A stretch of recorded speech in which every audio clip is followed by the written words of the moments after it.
एक आदमी अपनी पत्नी की फोटो खींच रहा था, तभी उसकी पत्नी डर के मारे जम गई। असल में उनके पीछे एक शेर खड़ा था। डर से कांपती हुई पत्नी कुछ बोल नहीं पाई, बस अपने हाथों से इशारा करने लगी। आदमी ने महसूस किया कि कुछ गड़बड़ है, तो वह धीरे धीरे पीछे मुड़ा।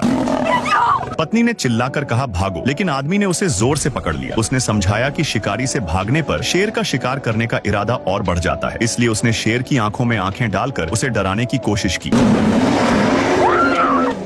लेकिन अगले ही पल शेर उनकी ओर बढ़ने लगा। आदमी ने मरने का नाटक करने का फैसला किया ताकि शेर धोखा खा जाए। तभी शेर को कोई अजीब सी गंध आई और वो धीरे धीरे उनके पास आ गया।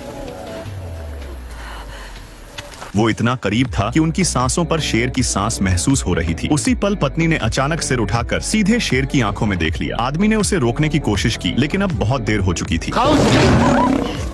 क्या तुम जानना चाहोगे कि आगे क्या हुआ? ये आदमी जल्दी से पत्थरों को हटाने लगा और छिपी हुई गुफा दिख गई। बिना वक्त गंवाए वो अंदर कूद गया। ठीक आखिरी पल में जब कातिल वहां पहुंचा तो उसने गुफा के दरवाजे को रोकने वाली लकड़ियों को गिरा दिया, लेकिन जो सफेद धुआं उठा उसे कातिलों ने देख लिया। लड़का गुफा में रेंगता गया बिना रुके। जल्द ही वो गुफा के उस छोर तक पहुंच गया जहां उसका छिपा हुआ ठिकाना था। प्यास से बेहाल उसने फौरन पानी की बोतल उठाई और पूरी पी गया। फिर जल्दी से अपने फटे हुए जूते पहने। उसे पता था कि कातिल जल्द ही वहां पहुंचने वाला था, इसलिए उसने दीवार से नक्शा फाड़ लिया जिस पर छिपे हुए पानी के स्रोतों के निशान थे। तभी दरवाजे के पास किसी की आहट सुनाई दी। लड़का जल्दी से गुफा में वापस घुस गया, लेकिन उसने जो सोचा भी नहीं था वो ये कि कातिल ने एक बम जलाया था। आसमान में खतरा मंडराता देख वो दौड़कर बाहर निकला।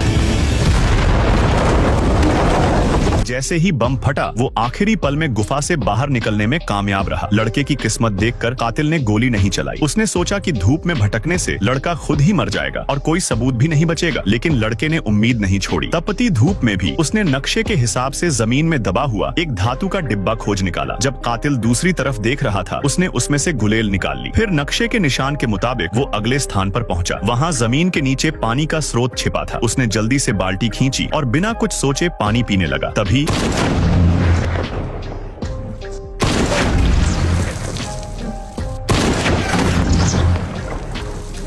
कातिल ने 3 गोलियां चलाईं और पूरी बाल्टी से पानी गिर गया। लड़का बिल्कुल टूट गया। अब उसके पास कोई चारा नहीं था सिवाय इसके कि वो पैदल ही आगे बढ़ता रहे। जब तक जान बाकी थी चमत्कार की उम्मीद भी जिंदा थी। दूसरी ओर कातिल गाड़ी में बैठकर आराम से अपने लिए एक ठंडा पेय तैयार कर रहा था। वो देखना चाहता था कि लड़का कितनी देर तक बचा रह सकता है, लेकिन उसे अंदाजा भी नहीं था कि थका हारा दिखने वाला ये लड़का मन ही मन एक निडर योजना बना चुका था। जल्द ही कातिल अपनी कार से उसका पीछा करने लगा और तभी लड़का जमीन पर गिरने का नाटक करने लगा। इस औरत का कार एक्सीडेंट हो गया था जिससे सिर्फ उसका सिर जिंदा है। केबिन, जो एक कुशल डॉक्टर है, अपनी पत्नी के सिर को जीवित रखने के लिए खास सीरम और उपकरणों का इस्तेमाल करता है, लेकिन उसके पास केवल 48 घंटे का समय है अपनी पत्नी के लिए एक नया शरीर खोजने का। उम्मीद की तलाश में केबिन एक बार में जाता है जहाँ कई खूबसूरत औरतें होती हैं। वहाँ उसकी नजर एक औरत पर जाती है जिसका शरीर परफेक्ट होता है। वह उसे एक हॉस्टल में ले जाता है, लेकिन बातचीत के दौरान उसे पता चलता है कि वह एक व्यवसाय औरत है। यह जानकर केबिन को गुस्सा आ जाता है और वो वहाँ से चला जाता है। रास्ते में औरतें केबिन को शक की निगाह से देखने लगती हैं, जिससे वह असहज महसूस करता है। उसे लगने लगता है कि वो अपनी कोशिशों में हार रहा है। फिर वह एक मॉडलिंग शो में पहुंचता है जहां परफेक्ट शरीर वाली कई मॉडल्स होती हैं, लेकिन केबिन को लगता है कि इनमें से कोई भी उसकी पत्नी के लिए सही नहीं है। बैक स्टेज उसकी नजर एक मॉडल पर पड़ती है जिसके चेहरे के बाईं ओर एक निशान होता है जिसे वो अपने बालों से छुपाती है। हालांकि उसका शरीर परफेक्ट था पर चेहरा पूरी तरह साफ नहीं था। केबिन ने उससे झूठ बोला और कहा, मैं एक फोटोग्राफर हूँ और तुम्हें एक खास प्रोजेक्ट के लिए चुनना चाहता हूँ। अब केबिन के सामने सवाल ये है कि क्या वह उस मॉडल के शरीर को अपनी पत्नी के लिए इस्तेमाल करेगा या उसकी तलाश अब भी जारी रहेगी।